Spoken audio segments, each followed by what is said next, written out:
الله يعلم ما نشكو من الألم وما نعانيه من ضيق ومن سقم، لكن لنا فيه ظن لا يخيبنا، حاشاه أن ترجع الأيدي بلا نعم.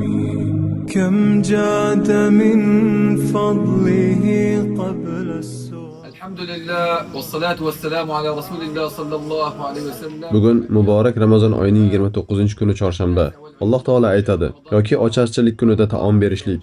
Hadislarda kelganidek, kim bir musulmonga och paytida taom bersa, unga ulug' ajr beriladi. Shuningdek, miskinlar va ko'chirilgan muhtojlarga yordam berish ham katta savobdir. Bu ishlar G'azon markazida amalga oshirilmoqda.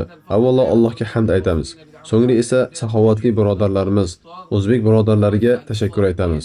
Alloh taolodan sizlarning amallaringizni qabul qilishini, sizlarni mukofotlashini va G'azo ahli nomidan sizlarga eng go'zal mukofotlar bilan mukofot berishligini so'raymiz.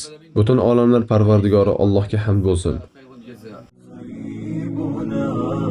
حاشاه أن ترجع الأيدي بلا نعم.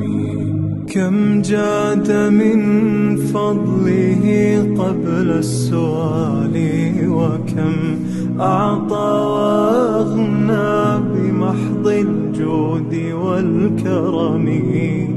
الله يعلم ما نشكو من الألم وما نعانيه من ضيق ومن سقم.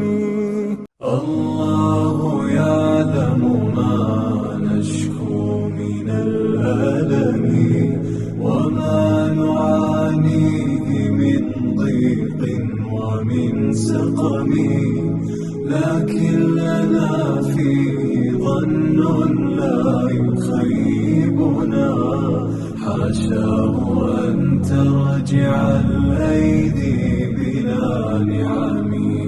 كم جاد من فضله قبل السؤال وكم أعطى